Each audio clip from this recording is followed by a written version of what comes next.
Maintenant, on va parler biophotons échangés dans le complexe argilo-humique.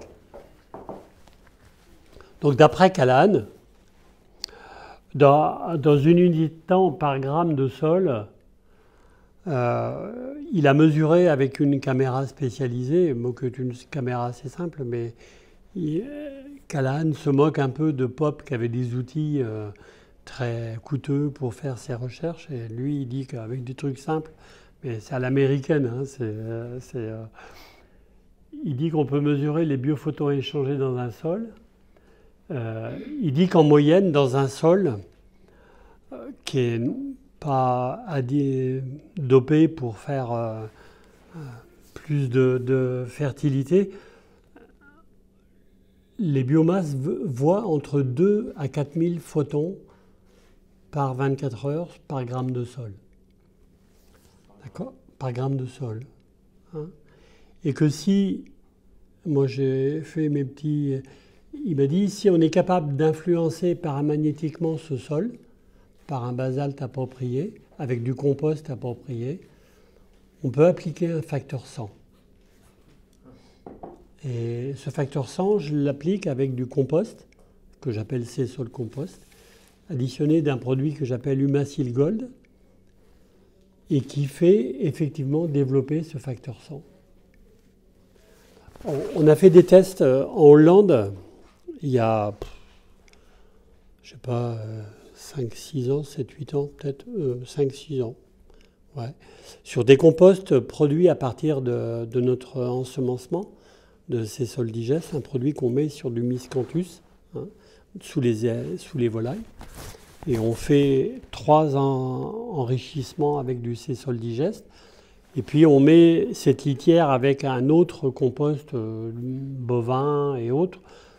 Et on enrichit à l'Humacyl Gold et au basalte. Donc moi je mets 3 types de basalte différents dans le compost. Et on a mis ce produit dans le champ à raison de 2 tonnes hectares pour de la pomme de terre.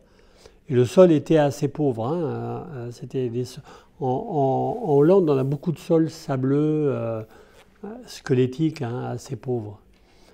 Et le gars, il a fait des comptages. Il avait préparé des coupes de sol. Enfin bon, il a fait des prélèvements de volume de sol. Et au bout d'un mois, il ne retrouvait plus de grains de basalte. En un mois, le basalte était bouffé par les biomasses. Tellement ils avaient faim de lumière. Et on a fait après une culture de pommes de terre sur ce sol l'année d'après.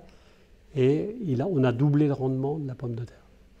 Vu que c'était du sable, il a pu partir par l'activation.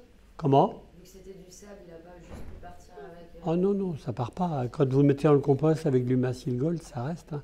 L'Humacyl Gold, c'est une vraie colle, hein, ça tient tout. Hein. L'Humacyl Gold, ça a une CEC de 5000 mecs par kilo. Un sol a une CEC entre 15 et 25 mecs par kilo. Donc la CEC, c'est la capacité d'échange cationique. C'est capable de retenir tout ce qui passe, quoi. Et c'est le propre de l'intérêt de ce compost avec l'Humacyl Gold, c'est qu'on développe une diversité de biomasse et on les retient, on les garde. Il faut quand même que ce soit accessible pour la pomme. Oui, mais ça reste accessible. C'est dans le sol, c'est dans la surface. Il faut le mettre dans la zone aérobie du sol. Et ça marche très bien. Mais bon, en agronomie, le principe, avant de faire un apport, un diagnostic dans le sol, on fait un diagnostic du sol à partir d'une analyse qui est faite chez SWEP en Australie.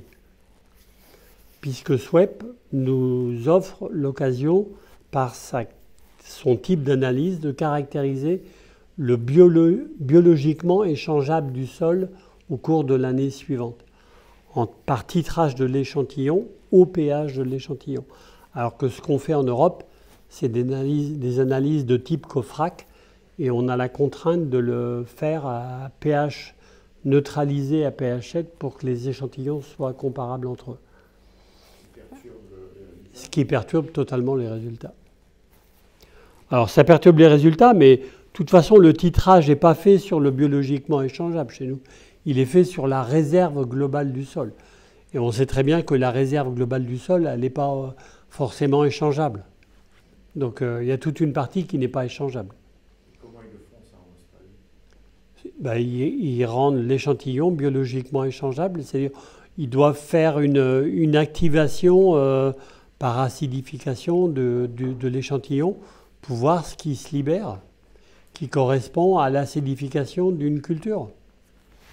Puisque le principe d'une plante, c'est qu'elle sécrète, en même temps qu'elle sécrète son carbone, elle sécrète certains acides qui vont libérer certains éléments.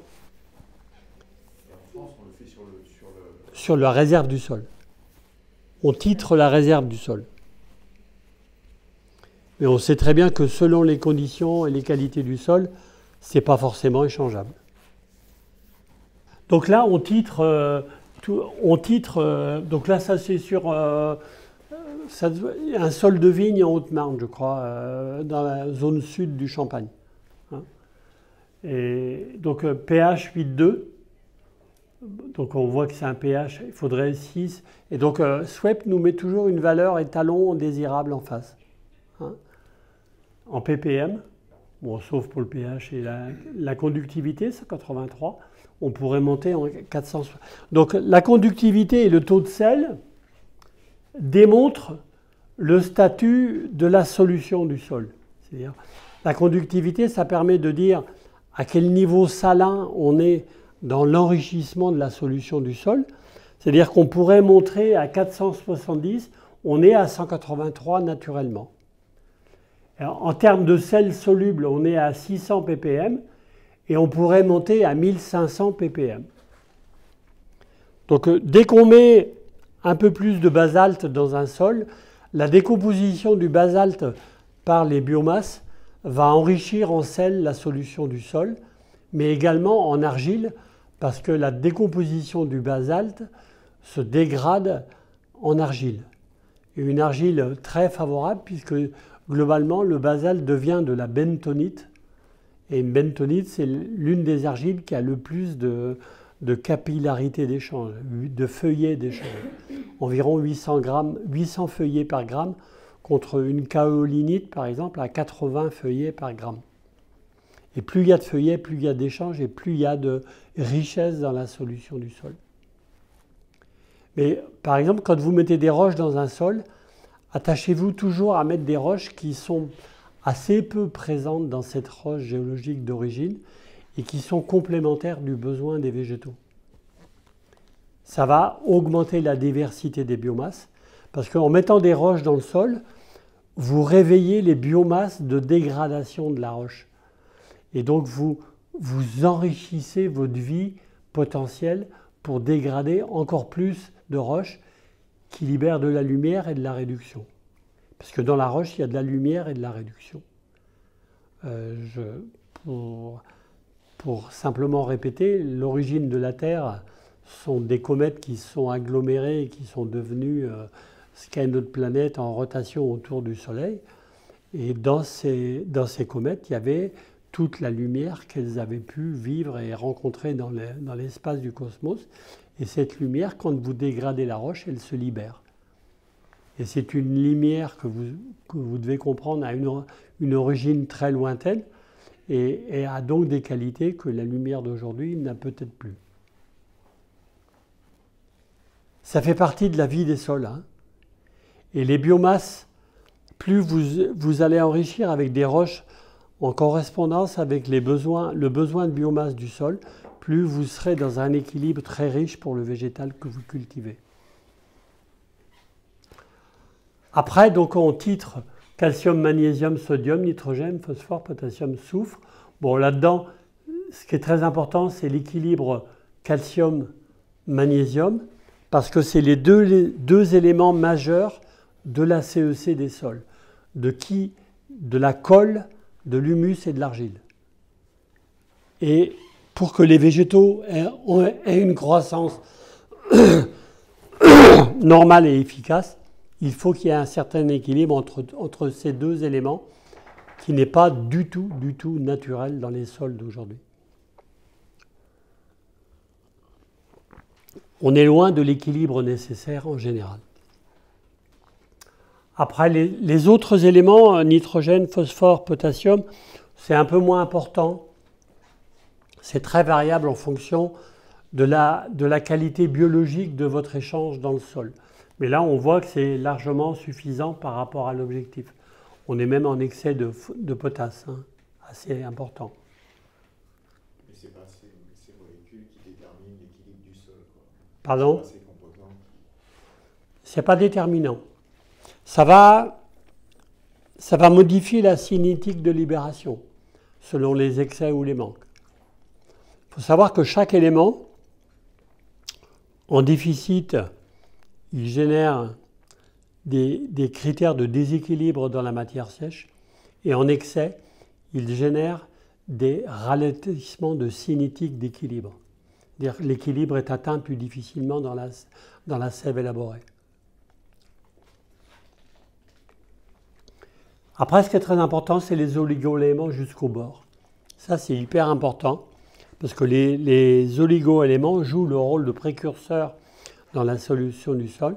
Et cet élément de précurseur est très important pour l'équilibre immunitaire des végétaux.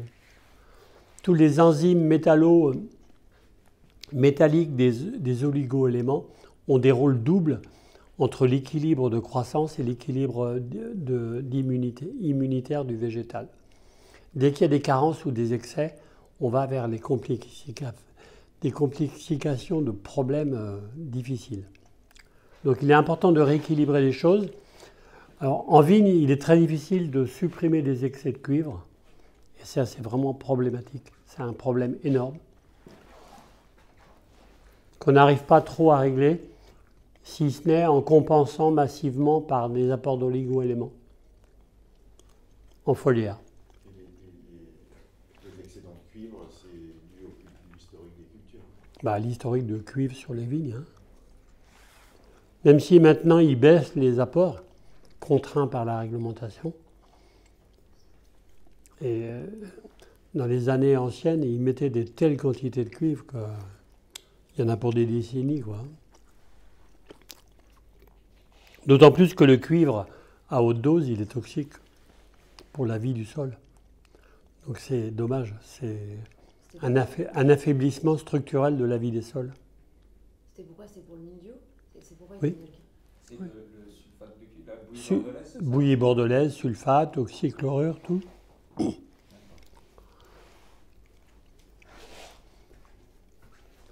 Le zinc, donc ce qu'il faut sur les oligo-éléments, c'est respecter les équilibres cuivre-zinc, donc 1 sur 2, un cuivre pour 2 zinc, on est loin d'y être. Hein. 3 sur 2 pour fer et manganèse, là on n'y est pas non plus. Et quand on a un excès de cuivre, il faut s'assurer que le fer soit proportionnellement dans le même excès. Donc on n'y est pas non plus. Puisqu'on est à 1 pour 10 entre le cuivre et le fer. Ça voudrait dire qu'on aurait 380 de fer ici. Et après, l'ensemble, on le gère cobalt, molybdène, bore ensemble. Globalement, ils sont toujours déficitaires, sauf à certains endroits où le cobalt est parfois excessif. Mais molybdène et bore sont les deux oligo-éléments carentiels des sols de manière assez générale. Et le molybdène est un oligo-élément précurseur de l'azote du sol, de la vie autour de l'azote du sol, et notamment de la fixation de l'azote. Et encore avec une incidence déficitaire si la température est basse. C'est-à-dire que le printemps, par exemple, pour vos variétés de chanvre qui ont besoin de beaucoup d'azote, il faudrait qu'il y ait un excès de molybdène dès la présence de la culture de chanvre. Et ce n'est pas le cas. Et peut-être que chez Sébastien, tu te rappelles ces analyses? Il n'a pas une défaillance comme ça? Parce que là, avec tout ce qu'il a mis, il n'a pas eu d'azote. On pourra la ressortir, Ouais, si tu veux. Hein? Moi, chez Sébastien, il y a des déséquilibres dans ces sols. Hein. Mais globalement, le bore, par exemple. Et l'élément crucial pour... Alors d'après certains agronomes qui ont utilisé la physique quantique, ils disent que le bore est le premier élément important dans la vie du végétal dans le sol et que son déficit est crucial pour le développement de la plante. Et en l'occurrence, pour l'allongement. Le bore aurait un rôle très important pour l'allongement aussi bien des racines que des tiges. Les apex de feuilles, les apex de racinaires. Alors, faut modérer tout ça. Le bore dans un équilibre. C'est-à-dire que, pour moi, l'équilibre est plus important que l'élément tout seul. Il faut que l'élément soit dans son équilibre. La globalité de tous les éléments, de tous les oligo-éléments, il faut qu'ils soient à l'équilibre. C'est le plus important. Mais là, on est en déficit quand même assez important, 0,33 pour 1,5, c'est important. Mais regardez le molybdène. J'ai même trouvé des sols à 0 de molybdène. Et pourquoi il n'y en a plus naturellement, il devrait en avoir quand même? Parce que les plantes, on acidifie à l'azote et aux produits chlorés par les pesticides.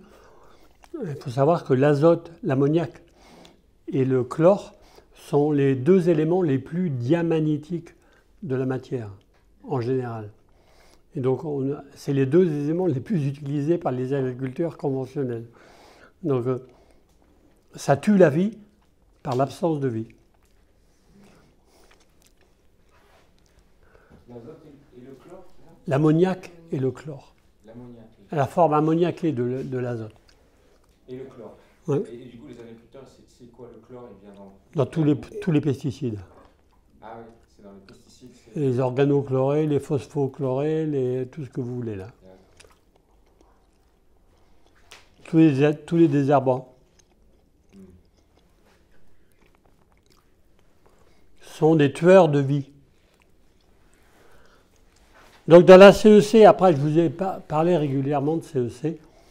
La CEC, c'est la capacité d'échange cationique des sols.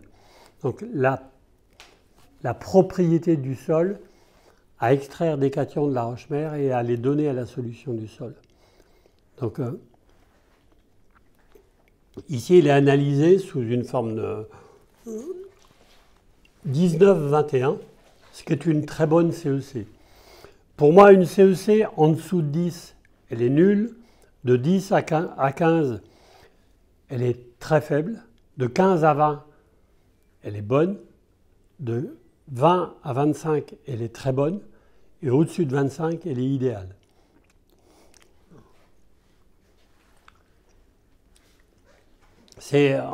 Donc ça, c'est milli-équivalent pour 1 kg de sol. Cette valeur. On parle de mec, milli-équivalent.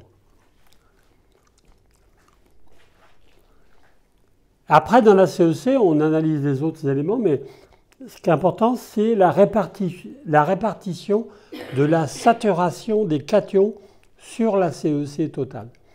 Et donc, le calcium, là, il est à 88,9%, et il faudrait qu'il soit entre 65 et 70. Pour vous donner un ordre d'idée, là où j'ai fait mes 12 années d'essai de melon, quand j'ai démarré, on était à plus de 100% dans le calcium. Et on était à 1% dans le magnésium. La saturation peut être supérieure à 100%, hein, parce que c'est une valeur calculée théoriquement. Et après, on a du sodium, de la potasse et des H+. Et donc, j'étais à 1% en magnésium et à plus de 100% en calcium. Aujourd'hui, je suis à 75% en calcium et à 18% en magnésium, par les amendements que j'ai faits.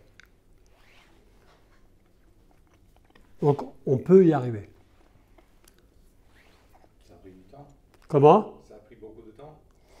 Oh, 7-8 ans. Mais avec une seule culture, donc ça a été plus dur. Une seule culture et qu'une méthode de travail. Mais bon, on y arrive. L'idéal, c'est d'avoir 10% ici en hydrogène, en H+. Pourquoi ? quand vous avez 10% d'H+, vous avez une cinétique qui fonctionne bien, une vitesse de libération des carbones et des H+, qui permet une présence supérieure aux besoins. Alors que là, on voit qu'on est en présence inférieure aux besoins. Quand on est à 0, ça veut dire que le potentiel de réduction du sol n'est pas suffisant par rapport au potentiel d'accumulation lumineuse du végétal. Tant qu'on n'a pas de H+ là, ça veut dire qu'on est dans un potentiel qui est limité en termes de réduction pour le végétal.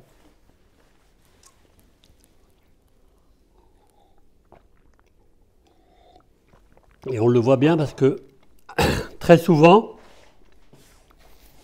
c'est une limite qui s'exerce par le manque d'eau. Et la seule solution dans ces cas-là, c'est de remettre de l'eau en irrigation sur les cultures. Et c'est obligatoirement coûteux et compliqué, complexe. Et politiquement, c'est de plus en plus difficile de passer à des irrigations massives. Et je pense que ça le sera de plus en plus. Je ne sais pas, irriguer le chanvre, pour vous, c'est des choses qui sont possibles? Il y en a qui le font. Ici, sur des sables, mais c'est surtout pour la production de graines. Ouais. Mais si tu veux une matière équilibrée, le problème, si tu veux, quand tu fais ton chanvre pour la fibre, tu dis en 2 mois, ça doit être fait. Donc t'imagines, si tu veux récupérer, je ne sais pas combien que tu... 1 mètre de tige, c'est combien de tonnes à l'hectare? Et 5 tonnes hectare de paille, quoi. De ça, t'en sors... De paille? Ouais. Ça fait c'est pas énorme. 20% de fil, quoi. Ça fait? Tu sors 20% de fil, donc tu auras 1 tonne de fibre. De fibre pour le fil. En gros, quoi. Mais je pensais que c'était plus que 5 tonnes de paille. Ça dépend du moment où tu la coupes et justement, tu as des variétés qui montent à 5-6 mètres de haut, elles vont te faire 10 tonnes de paille. Mais il faut les couper en 3 mètres, quoi. Mais elles ne sont pas bonnes pour du textile de qualité, ce sera bien pour faire d'autres sortes de tissus. Et c'est toute la complexité. Du kaki pour l'armée. Ouais, par exemple. Ouais. Donc parce que, en fait, la quantité de matière, si tu prends par exemple, quand tu dis 5 tonnes de paille, supposons que tu as un taux de carbone de 70% dans ta paille, ça veut dire qu'on a 3,5 tonnes de carbone. Quand tu imagines qu'il faut 500 mg d'eau pour 1 gramme de carbone, tu imagines ce que ta plante elle a évaporé. Donc c'est quand même des quantités d'eau importantes qui, si elles ne sont pas dans le sol, par l'humus ou par d'autres éléments, l'argile, l'humus, il faut la mettre la flotte. Tu ne peux pas faire autrement. Sinon, tu n'as pas ce taux de carbone. Tu comprends? C'est directement dépendant de ça. Hein. C'est directement lié. Hein. OK? C'est pour ça qu'ici, c'est un lieu de culture intéressant parce qu'il pleut. Oui. Ici, il pleut. Il y a plein. Puis l'évolution climatique aidant, la régularité des pluies est de plus en plus difficile. Hein. Ouais. C'est pas. T'as des grosses variations. On passe de période excessive à période déficitaire en permanence. Donc ici, c'est la représentation de la saturation de la CEC et la représentation de ce qu'elle devrait être. Et donc ça, la différence entre ces deux fromages, ça représente le déséquilibre de votre plante par rapport à son besoin. Et autrement dit, si vous restez dans ce déséquilibre, votre plante, elle sera dans ce déséquilibre. Elle va compenser en partie par des transmutations, par des choses comme ça, transmutation à faible énergie ou des choses comme ça, mais qui lui coûtent de l'énergie et qui produit peu par rapport, dont le rendement sont faibles par rapport à son besoin. La seule solution fiable pour l'aider dans sa masse critique, volume à produire, équilibre à atteindre, c'est de corriger la CEC du sol. Et ça, c'est les amendements par le diagnostic qu'on va poser sur cette analyse de sol. Et donc, en page 4 de l'analyse, vous avez un programme de correction, une fertilisation possible, et puis la correction des oligo-éléments à apporter, si possible en foliaire sur la culture, parce qu'ils sont directement beaucoup plus efficaces. Donc ça ne se ramène pas au niveau d'un compost ou quoi que ce soit? Alors on peut le faire au niveau du compost. Mais déjà, quand on apporte du basalte et de l'olimac, par exemple, on va corriger la majorité des problèmes. Mais comme c'est de la roche, ça prend de 1 à 3 ans pour être efficient, si tu veux. Alors que si tu le fais en foliaire sur la culture, c'est efficace dès que tu le fais, quoi. Ouais, ça demande d'avoir un produit et une application. Oui, et puis de pouvoir rentrer dans les parcelles. Voilà, c'est ça. Pour ce qui est des grandes cultures. Dans la production sous serre, c'est un peu différent. C'est parfait. Hein? Équipez-vous dans votre serre des systèmes ultra bas volume, là. Ça pulse les produits et ça les répartit par des ventilateurs. En irrigation? Non, en foliaire, en application foliaire. C'est, au lieu de passer avec une machine, vous passez ça dans une machine et ça s'appelle la pulvérisation ultra bas volume. Et ça marche très bien.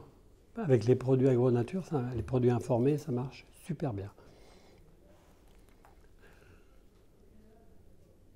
Et là, j'apporte un diagnostic qui est complet, qui est un peu plus structuré maintenant encore. J'ai encore un peu amélioré. Je reprends toutes les valeurs mesurées et objectives. Je caractérise la correction à réaliser et l'application telle qu'elle devrait. Et je fais un diagnostic en bas globalisé et général sur la parcelle. J'essaye d'être très mesuré pour ne pas dire tout ce que je pense, parce qu'il y a des moments où on a envie de dire plus. Et puis c'est vrai que sur une culture, si on veut corriger tout ce qui est à corriger, ça peut coûter cher. Mais j'y suis pour rien. Le problème, il est là. Et le problème, il est là, c'est que si on veut corriger, il faut agir. C'est indispensable. Après, on n'est pas obligé d'aller aussi vite que l'analyse le dit, mais ça veut dire qu'on diminue le potentiel de résultat. Ça va toujours avec. Ça va toujours avec. Mais c'est vrai qu'il y a des cultures qui peuvent l'assumer, d'autres un peu moins. Alors, oui, j'ai encore un truc à faire. Non mais laisse-la. Ouais, on va parler du test haricots verts. Ça, c'est pour parler de la géobiologie. Donc vous savez que aujourd'hui, à cette analyse de sol et au diagnostic qu'on porte sur le statut du sol tel qu'on l'analyse, on apporte plein d'autres solutions possibles et potentielles sur l'agriculture en général, entre le traitement de l'eau par la restructuration à partir d'une filtration fine qui nous permet d'avoir une qualité d'eau supérieure. On pourra regarder les fiches techniques des procédés éventuellement. Et ici, ça a été le premier exemple matérialisé de l'usage de la géobiologie. C'était une géobiologie sur la semence, et qui était avec un simple plateau. Maintenant, on utilise 2 plateaux semences différents pour les semences, pour informer les semences avant leur semis. Donc ici, vous avez un rang qui a été informé avec le plateau, la semence a été informée avec le plateau semence, et ce rang-là n'a pas été informé. D'accord ? En plus, à la moitié du rang, ici à peu près, on a appliqué ici 3 fois un élixir, on ne l'a pas appliqué là. D'accord ? Et cet essai a été répété chez 3 personnes différentes qui ne savaient pas ce qu'ils testaient. Hein ? J'avais moi-même choisi le lot de semences, c'est une semence que j'utilise chez moi sur le haricot vert, et une variété particulière. Et je l'avais informé parce que j'avais reçu le plateau juste avant. Et c'était il y a, je sais plus, il y a 4-5 ans. Hein. Et je me dis, tiens, on va faire une expérience. Je ne vais pas la faire moi-même, je l'ai faite chez moi, mais je l'ai fait faire à 3 personnes sans qu'elles sachent ce qu'ils testaient. Donc ils savaient qu'il y avait 2 lots qui étaient différents. Et puis je leur ai fait appliquer 3 fois un élixir sur la partie là. Donc le résultat, c'est celui-là. Donc la partie informé plateau avec et sans élixir, non informé plateau avec et sans élixir. Et là, vous avez le rendement cueilli ramené à l'hectare. Donc au plus bas, 11 tonnes 6, 13 tonnes 4, 19 tonnes et 23 tonnes cueillies. Donc ça s'illustre par les quatre petits tas de cueillettes. Hein? Donc, il y a eu 4 cueillettes qui ont été pesées précisément. Hein?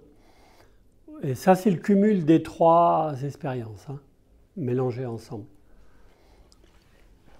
Donc, j'ai jamais, depuis, réussi la même opération expérimentale.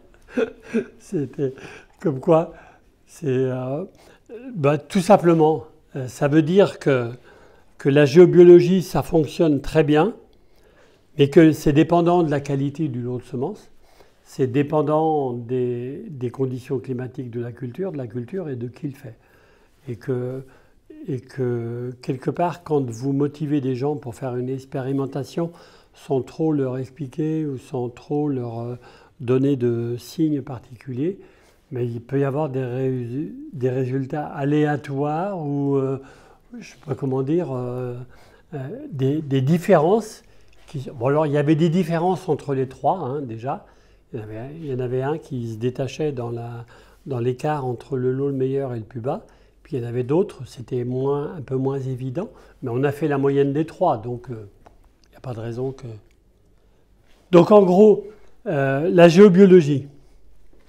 Je n'ai pas de montage vidéo pour la géobiologie. La géobiologie, pour moi, c'est un outil quantique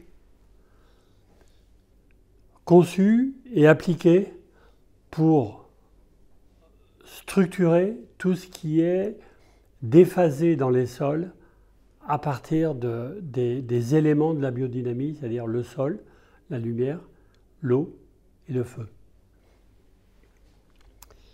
On est capable, selon les plateaux, alors ça se traduit par des plateaux, hein, un plateau c'est ça, il y a les grands et les petits plateaux, un grand plateau c'est ça. Ça, c'est le plateau géobiologie habitat. Ce plateau, il fait qu'on se sent bien tous ensemble dans cette pièce. Simplement. À partir de l'information du cosmos, il y a une céramique. À l'intérieur, il y a des cristaux de roches particulières qui captent tous les éléments du cosmos et qui fait que ces éléments du cosmos vont rétablir ce qui n'est pas équilibré dans le lieu de la cible. Bon, ici, c'est pour l'habitat, mais ça peut être pour la terre, ça peut être pour l'eau du sol, ça peut être pour les végétaux, ça peut être... Il y a plein de fonctions différentes et de cibles différentes. Et globalement, alors je vais vous montrer ce qu'est une... Alors, on va parler d'un cas que vous connaissez bien. En fait, tu mets une information. Ça ne met pas une information. Le flux lumineux dirigé par les cristaux du plateau vont remettre le lieu en équilibre normal. Ce lieu peut être déséquilibré par des influences qui ont déstabilisé l'équilibre normal. Ça peut être des nappes d'eau, ça peut être des courants telluriques, ça peut être des choses comme ça, des choses qui sont dans la nature, hein, c'est pas des trucs qu'on invente. Hein. Ça peut même être des entités mémorielles, hein, la conscience de gens qui ont vécu là, qui a pu bloquer certaines informations. Et donc ça va aider toutes ces activités à se remettre dans un état normal et à ne plus altérer le lieu. En gros, c'est ça. Ne plus altérer le lieu. Donc, je vais vous montrer. Mais la structure même du plateau, elle est toujours la même, c'est juste... Alors, la structure n'est pas tout à fait toujours la même. Les cristaux sont un peu différents, notamment dans les champs magnétiques. Parce que donc il y a plusieurs structures à l'intérieur du plateau. Ça va travailler sur le champ magnétique, mais ça va travailler également sur les formes d'échange énergétique. À l'intérieur de la structure, ça va cibler à l'intérieur de l'objectif à atteindre toutes les formes de circulation de l'information, aussi bien sous les formes champ magnétique, ondes et énergie.